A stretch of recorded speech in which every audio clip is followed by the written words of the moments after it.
Bonjour et bienvenue. Aujourd'hui, on va traiter de corriger le problème de l'examen national 2014 session normale, branche sciences expérimentales.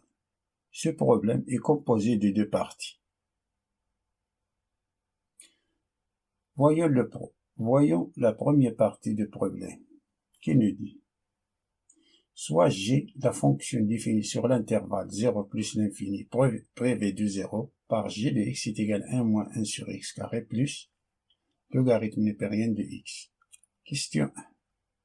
Montrer que quel que soit x appartienne à 0 plus l'infini, ouvert en 0, G' de x est égal à 2 sur x cube plus 1 sur x. On déduire que la fonction G est croissante sur 0 plus l'infini, prévue en 0.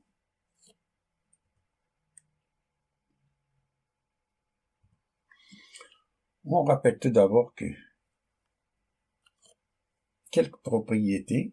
on rappelle quelques propriétés qu'on va utiliser dans cette question. F de x à la puissance n, sa dérivée, c'est n fois f de x à la puissance n moins 1 fois f' de x. F de x divisé par g de x, sa dérivée, c'est f' de x fois g de x moins f de x fois g' de x divisé par g de x au carré. Et la dérivée de logarithme népérien de f de x, c'est f' de x divisé par f de x.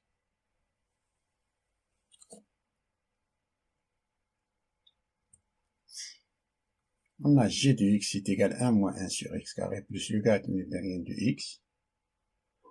Avant de calculer g' de x, il faut justifier que la fonction g est dérivable sur 0 plus l'infini. Car on travaille dans l'intervalle 0 plus l'infini, prévu de 0. On a les fonctions f1 de x est égal à 1 moins 1 sur x carré, ce bloc-là. Et f2 de x est égal au logarithme népérien de x. Bloc-là. Les deux fonctions sont dérivables sur 0 plus l'infini. f1 est dérivable sur 0 plus l'infini. f2 est dérivable sur 0 plus l'infini. Eh bien alors, la somme est également dérivable sur 0 plus l'infini.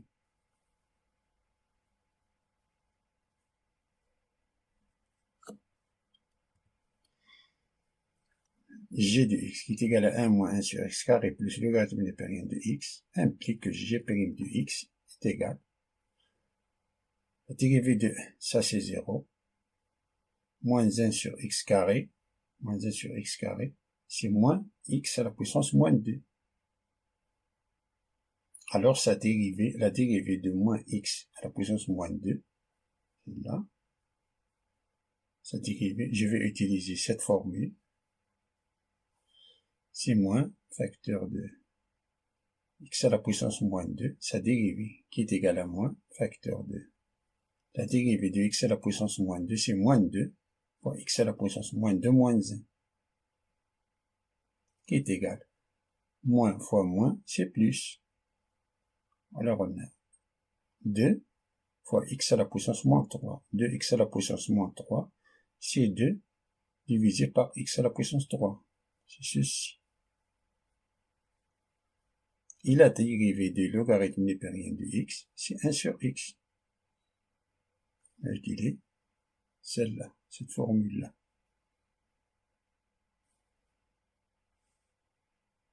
Alors on a démontré que g' de x est égal à 2 sur x cube plus 1 sur x.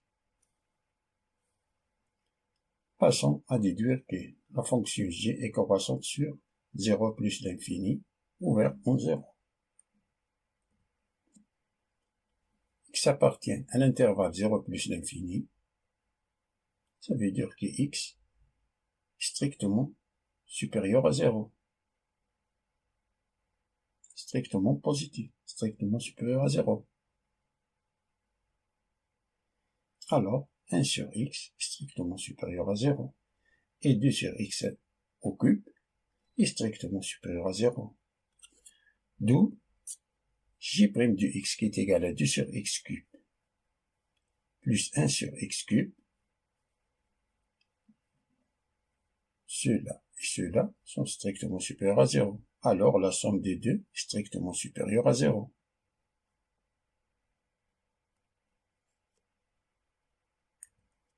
Par suite, la fonction g est strictement croissante.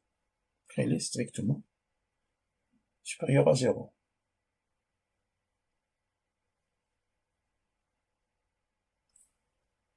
Passons à la deuxième question, qui nous dit de vérifier que g de 1 est égal à 0, en déduire que g de x est inférieur ou égal à 0 pour tout x appartienne à l'intervalle 0,1 ouvert en 0, et g de x est supérieur ou égal à 0 pour tout x appartient à l'intervalle 1 plus l'infini, fermé en 1. Non. g de 1 est égal 1 moins 1 sur 1 au carré, plus logarithme népérien de 1. Logarithme népérien de 1, ça c'est 0. Et 1 au carré c'est 1 divisé par 1 c'est 1 moins 1 qui est égal à 0. Alors on a g de 1 est égal à 0.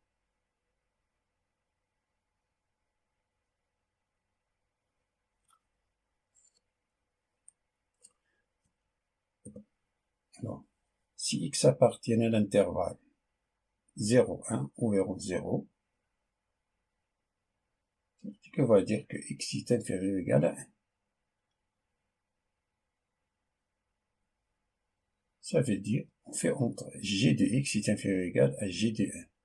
On a fait entrer la fonction g qui est croissante sur l'intervalle 0 plus l'infini. D'après la question précédente, on a vu que g est croissante sur 0 plus l'infini. Alors, si on fait entrer la fonction g, le sens, comme g est croissante, alors le sens de l'inégalité ne change pas. G de x est inférieur à g de 1. Et g de 1, on a démontré que c'est 0. C'est-à-dire que g de x est inférieur ou égal à 0 si x appartient à l'intervalle 0, 1 ouvert en 0.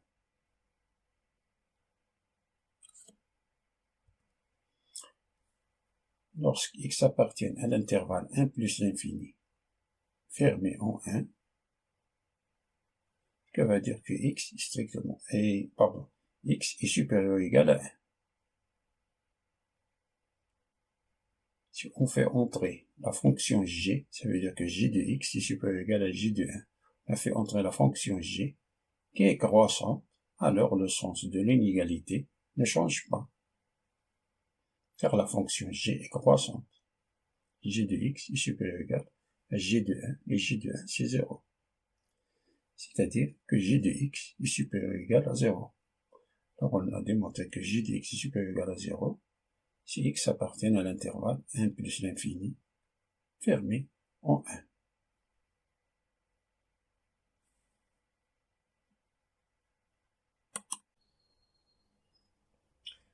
Passons à la deuxième partie du problème, qui nous dit on considère la fonction numérique f définie sur 0 plus l'infini prévu de 0 par f de x est égal à 1 plus logarithme népérien de x tout au carré plus 1 sur x carré.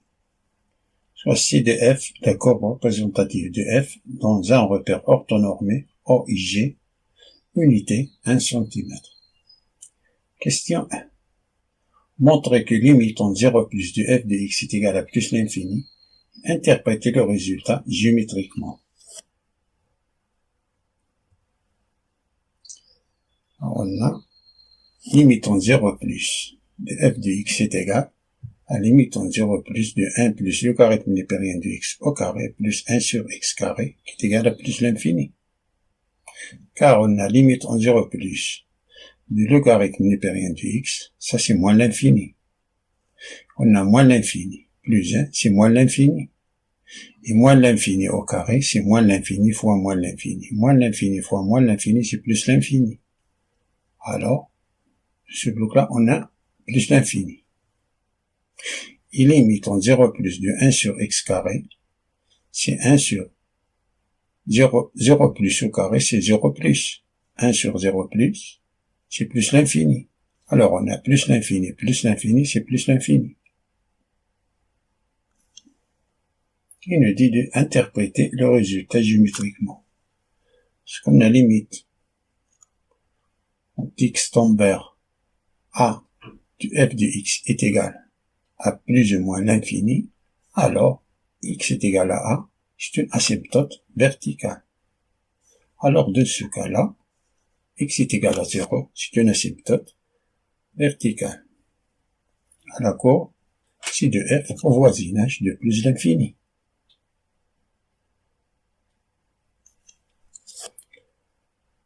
Passons à la deuxième question. De calculer limite de f de x lorsque x tend vers plus l'infini.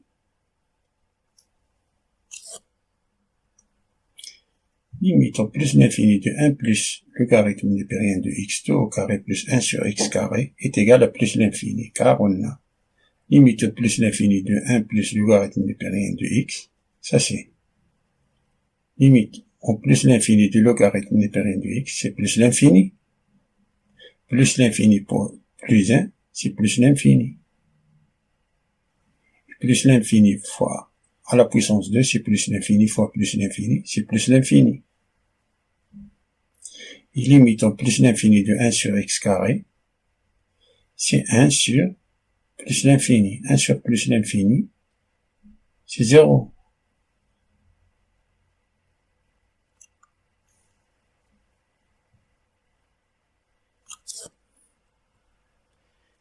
Question B. Montrer que limite quand x tend vers plus l'infini de 1 plus logarithme népérien de x au carré divisé par x est égal à 0. On pourra poser t est égal à racine de x.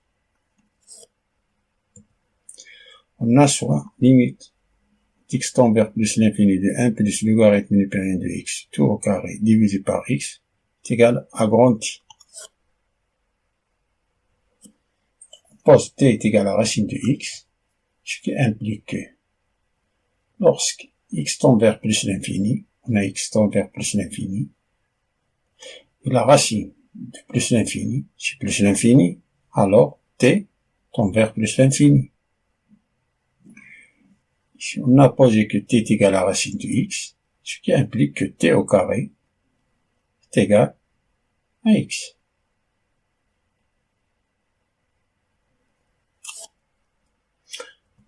Alors,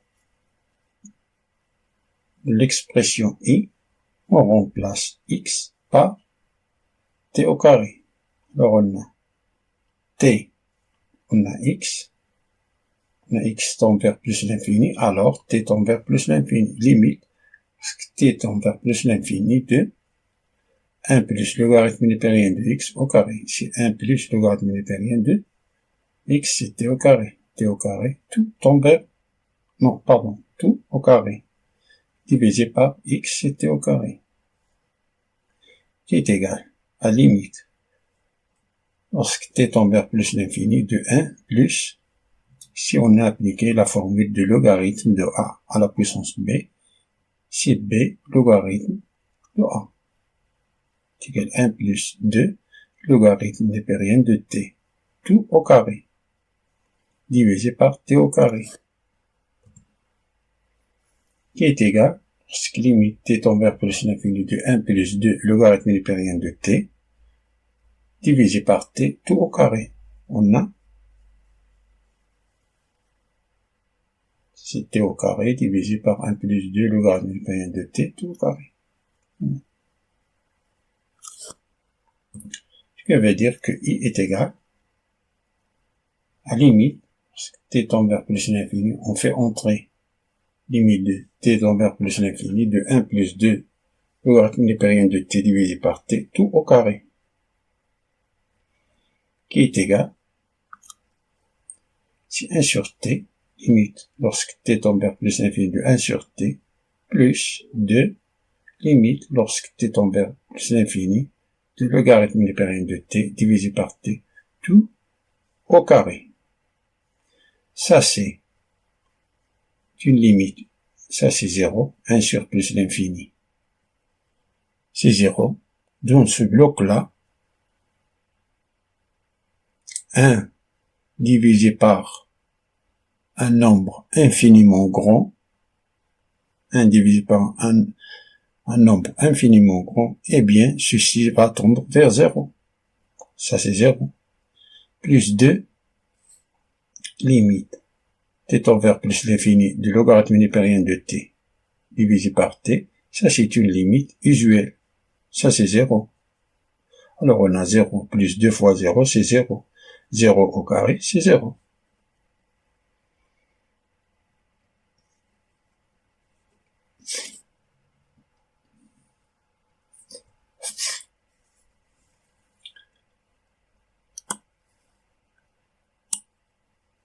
Passons à la question.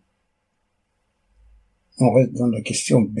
De calculer limite lorsque x tend vers plus l'infini de f de x sur x.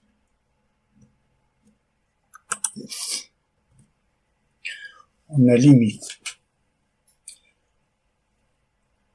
x tend vers plus l'infini de f de x sur x est égal à limite x tend vers plus l'infini de 1 plus logarithme népérien de x tout au carré plus 1 sur x carré divisé par x, qui est égal à limite lorsque x tend vers plus l'infini de 1 plus logarithme népérien de x au carré divisé par x. On sépare ce bloc-là, ce bloc-là, plus 1 sur x cube. Alors on a 1 sur x carré divisé par x, c'est 1 sur x cube.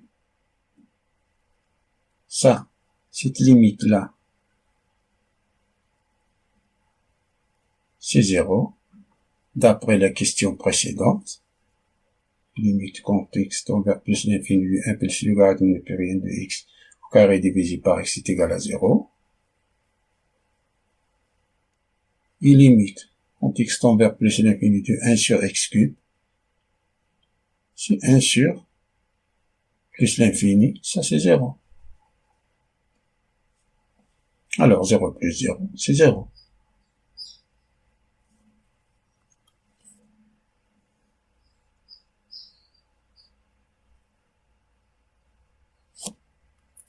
Et la question C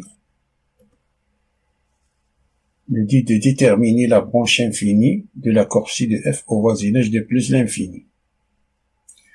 Comme on a limite de plus l'infini de f de x sur x est égal à 0, alors la courbe ci de f a une branche parabolique de direction OX au voisinage de plus l'infini.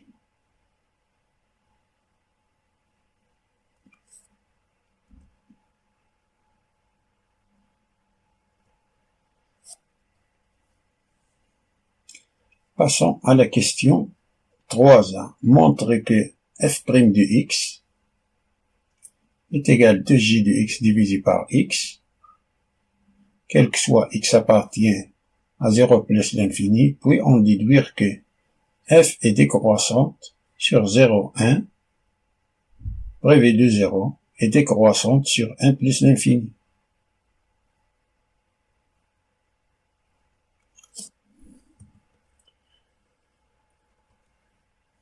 F de x, l'expression de f de x et l'expression de g de x. Avant de calculer f' de x, il faut justifier que la fonction f est dérivable sur l'intervalle ouvert 0 plus l'infini. On a les fonctions f1 qui est f1 de x est égal à 1 plus logarithme népérien de x. Ceci, 1 plus logarithme népérien de x, est dérivable sur 0 plus l'infini. Et la fonction f2 de x, qui est égale à 1 sur x carré, Cette fonction-là est dérivable sur 0 plus l'infini.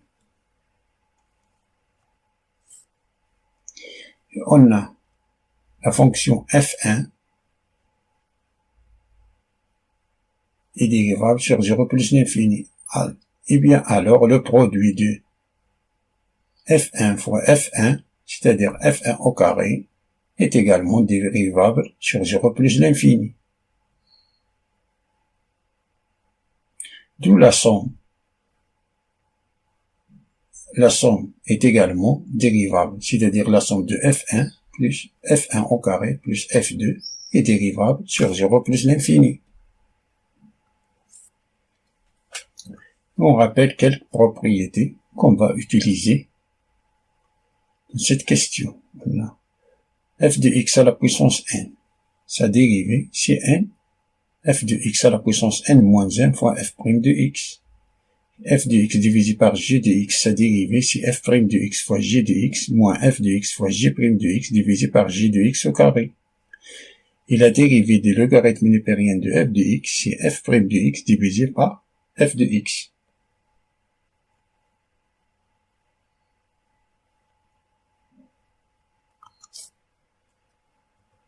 Alors on a f' de x est égal à 2 en utilisant cette formule, c'est 2 fois 1 plus logarithme népérien de x fois la dérivée de 1, c'est 0, et la dérivée de logarithme népérien de x, c'est 1 sur x, 1 sur x.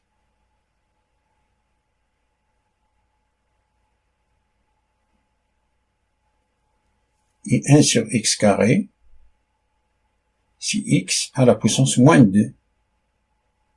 En utilisant en même temps cette propriété, c'est la puissance moins 2, c'est moins 2x à la puissance moins 3, qui est égal à 2 plus 2 logarithme népérien de x divisé par x, ce bloc-là, plus moins 2 divisé par x à la puissance 3.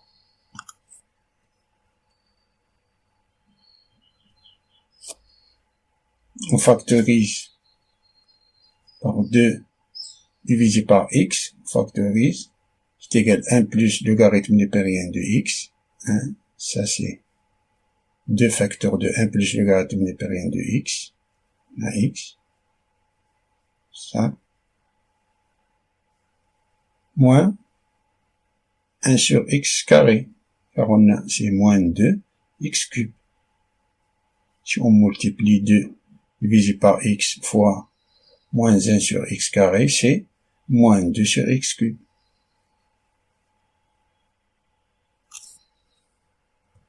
Je vais dire que f' de x est égal à 2 sur x, qui est égal à 1 moins 1 sur x carré plus logarithme népérien de x, qui est égal à 2 sur x, ça c'est g de x.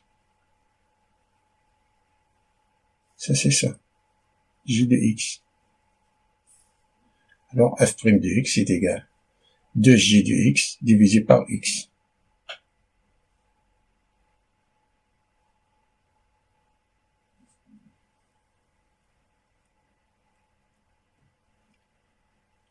Et pour étudier f décroissante sur 0,1 et décroissante sur 1 plus l'infini, fermé en 1.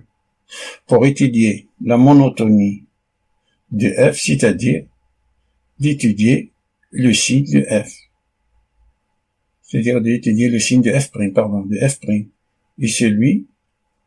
Et le signe de f' est celui de g de x divisé par x. Et comme x appartient à l'intervalle 0 plus l'infini, c'est-à-dire strictement positif, alors le signe de f' de x, c'est le signe de g de x.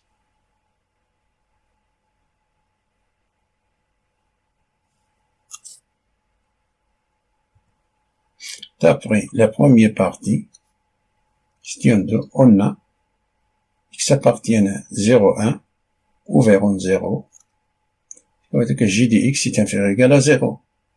Ça veut dire que g de x est inférieur ou égal à 0. et x appartiennent à 1 plus l'infini, ça veut dire que j de x est supérieur ou égal à 0. Ça, d'après la première partie du problème.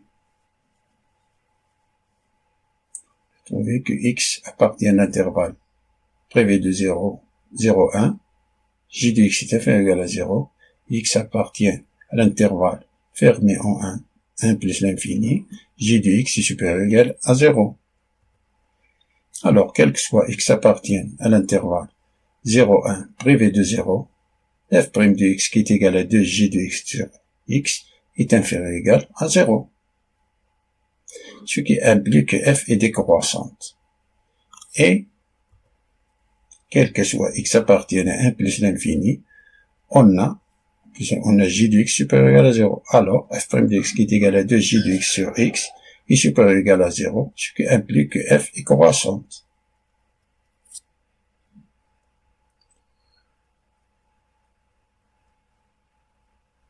Passons à la question 3b. Dressez le tableau de variation de la fonction f sur 0 plus l'infini privé de 0, puis en déduire que quel que soit x appartienne à 0 plus l'infini, f de x est supérieur ou égal à 2.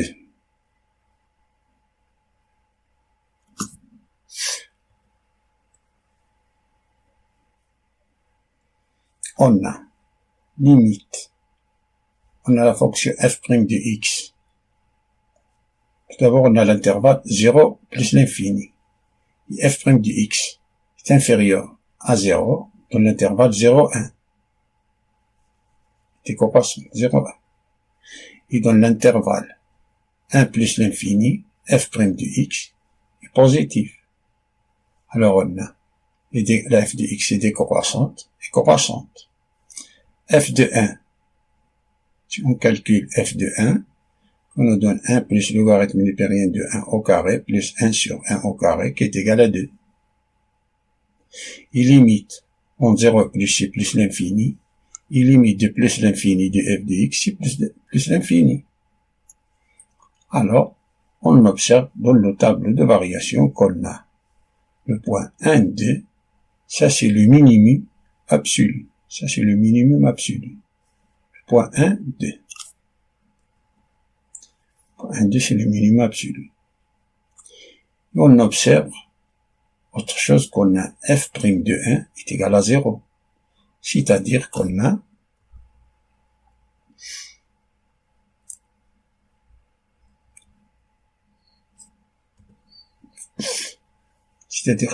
une tangente horizontale d'équation y est égal à 2. Et on a autre chose qu'on a quel que soit x appartient à 0 plus l'infini, privé de 0, f de x est supérieur ou égal à 2 d'après le tableau de variation.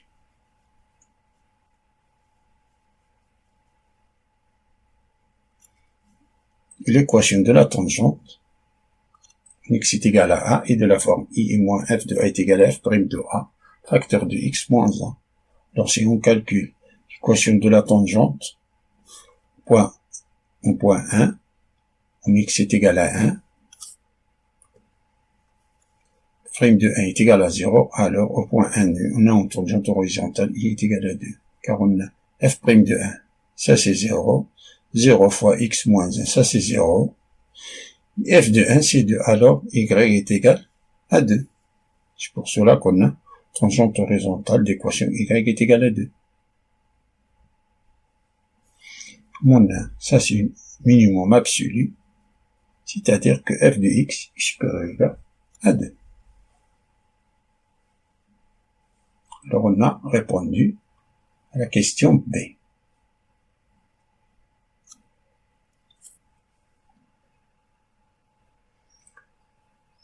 Passons à la construction de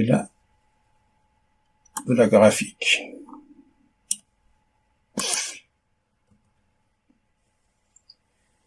Les étapes à suivre pour la construction de la graphique d'une fonction. Première chose que nous devons faire est dessiner les axes de l'abscisse et ordonner.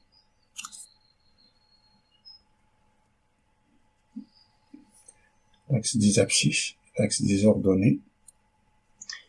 Définit le domaine de définition et les points de coupure avec les axes. On a une définition, c'est 0 plus l'infini. Voilà. Dessiner les asymptotes et la direction de la courbe et sa position par rapport aux asymptotes. On a une asymptote verticale, car on a limite x tend vers 0 plus est égal à plus l'infini. La courbe passe par là.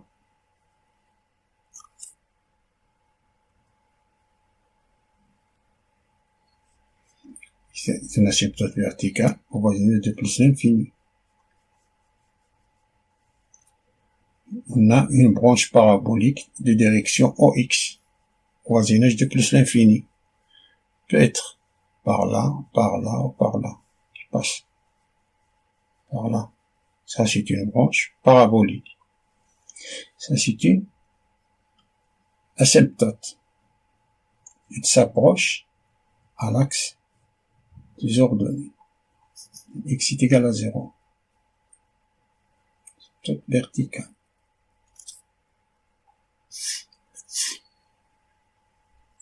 On a le point minimum. 1, 2. C'est le minimum absolu.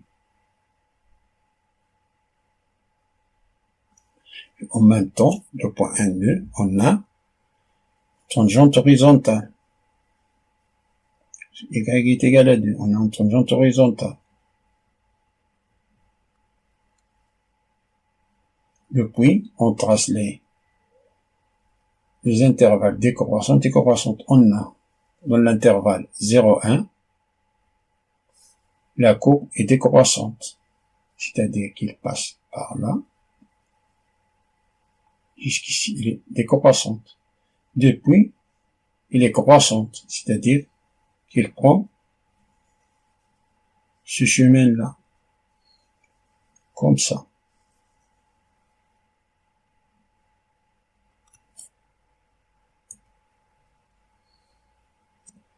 Alors ça, c'est la courbe, la fonction f de x.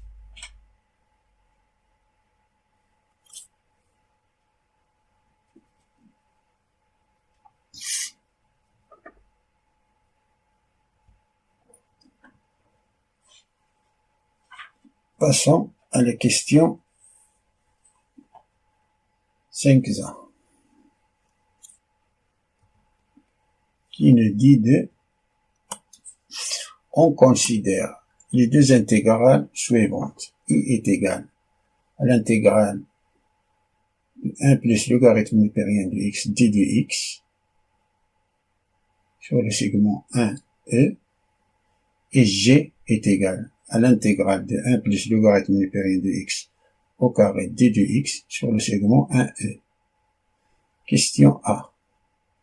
Montrer que h de x qui est égal à x logarithme newtonien de x est une fonction primitive de la fonction h de x qui est égal à 1 plus logarithme newtonien de x sur l'intervalle 0 plus l'infini prélevé de 0, puis on déduire que i est égal à 1.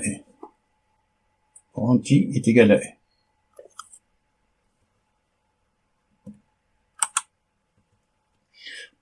H de x qui est égal à x logarithme newtonien de x implique que h' de x est égal,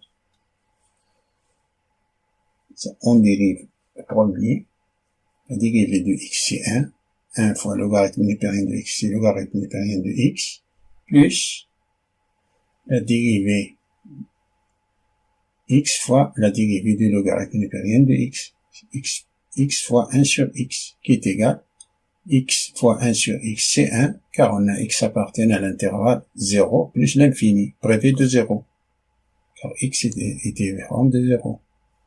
Ça, c'est 1. C'est égal à 1 plus logarithme newtonien de x.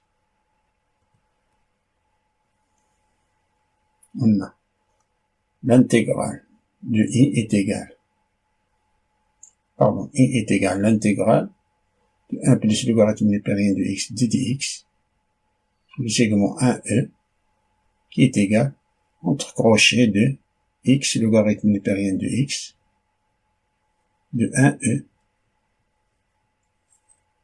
Ça c'est e fois logarithme népérien de e.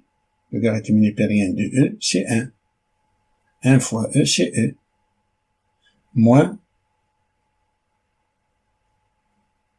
1 fois logarithme népérien de 1. Logarithme népérien de 1, c'est 0. 1 fois 0, c'est 0. Alors, c'est égal à e. Alors, on a démontré que i est égal, grand I est égal à e.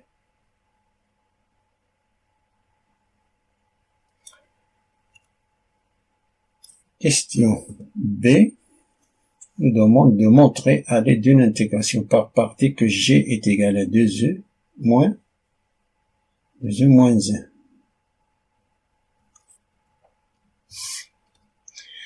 Intégration par partie. L'intégrale de e d de v est égale à ev moins l'intégrale de v d de u.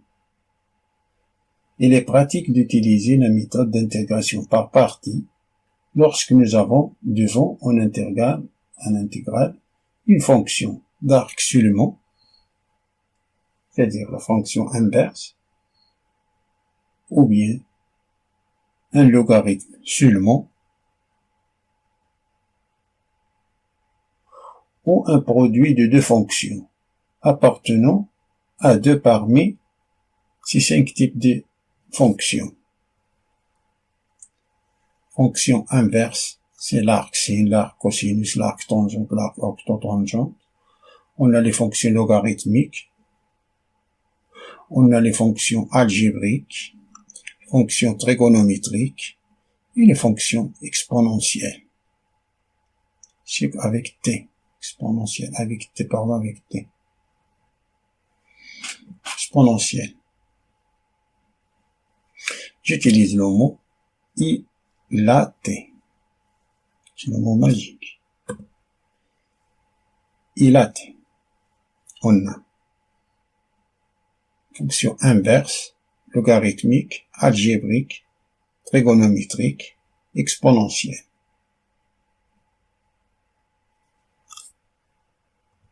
Alors, l'intégrale g qui est égale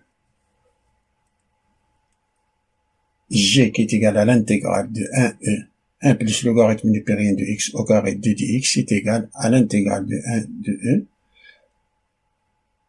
1 plus logarithme népérien de x fois 1 plus logarithme népérien de x d de x. On prend u qui est égal à 1 plus logarithme népérien de x. Ça veut dire que d de u est égal à 1 sur x, dérivée de 1, c'est 0. La dérivée de logarithme népérien de x, c'est 1 sur x. d de v est égal à 1 plus logarithme népérien de x, d de x, implique que v est égal à x, logarithme népérien de x, d'après la question précédente. D'après ça.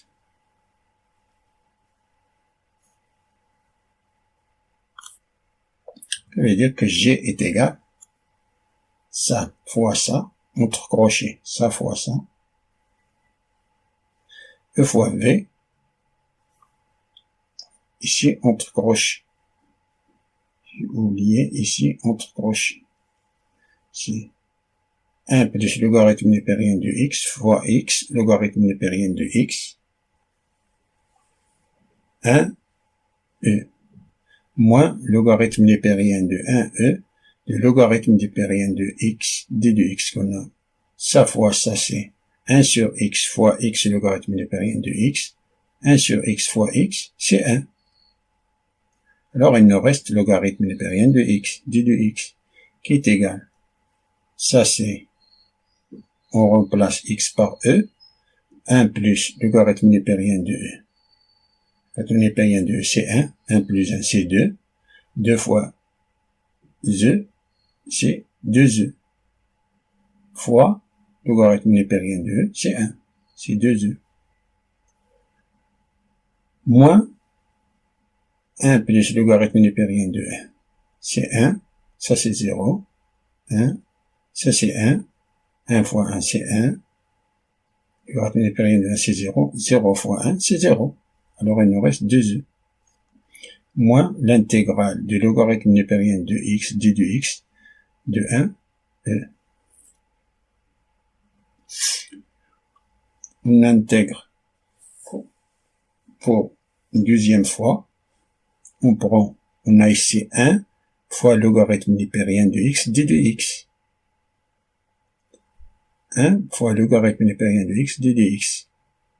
On prend ici, on a 1, c'est une fonction algébrique, c'est une fonction constante, algébrique. ln de x, c'est une forme logarithmique.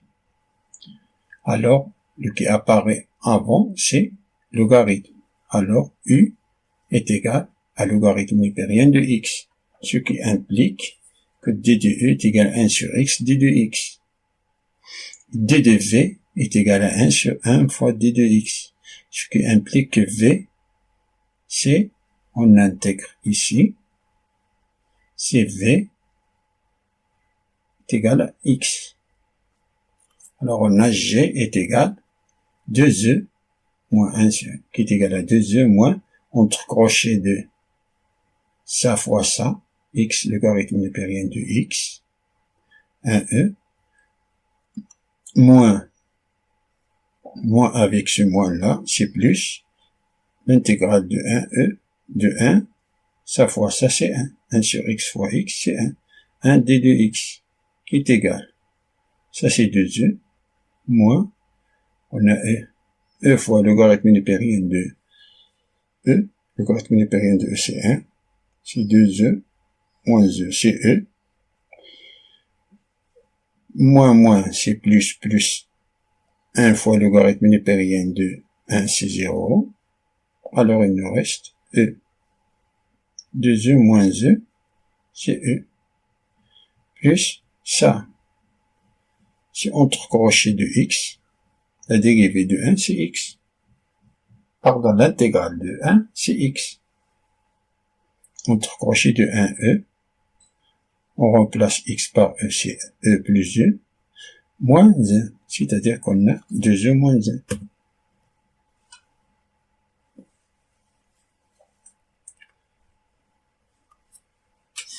Alors on a démontré que g est égal à 2e moins 1.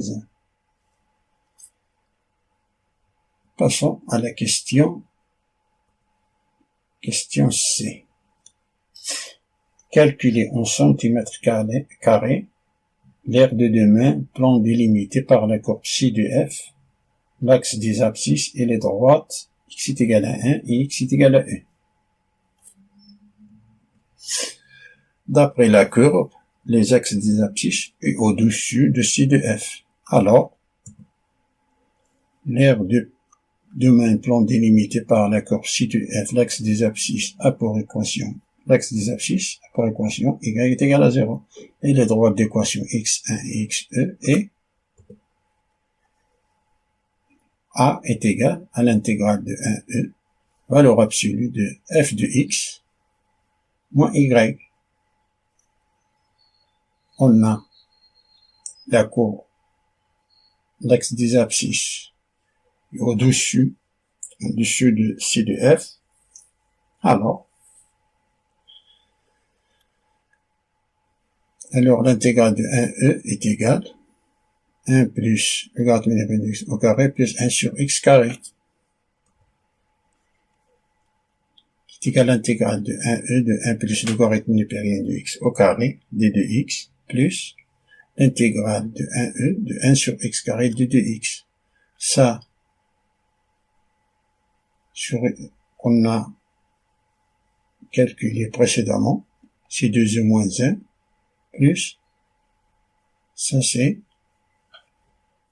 l'intégrale de 1 sur x carré, c'est moins 1 sur x, entre crochets de 1e, qui est égal, si on a appliqué cette formule,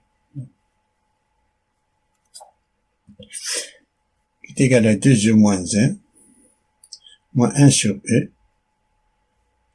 moins, c'est plus, moins, c'est plus 1 sur 1, c'est 1, qui est égal 2e moins 1 sur E, car on a moins 1 plus 1, ça c'est 0. On a 2e moins 1 sur E, unité de l'air. Tel qu'on a l'unité de l'air, c'est le module de I fois le module de G, centimètre carré.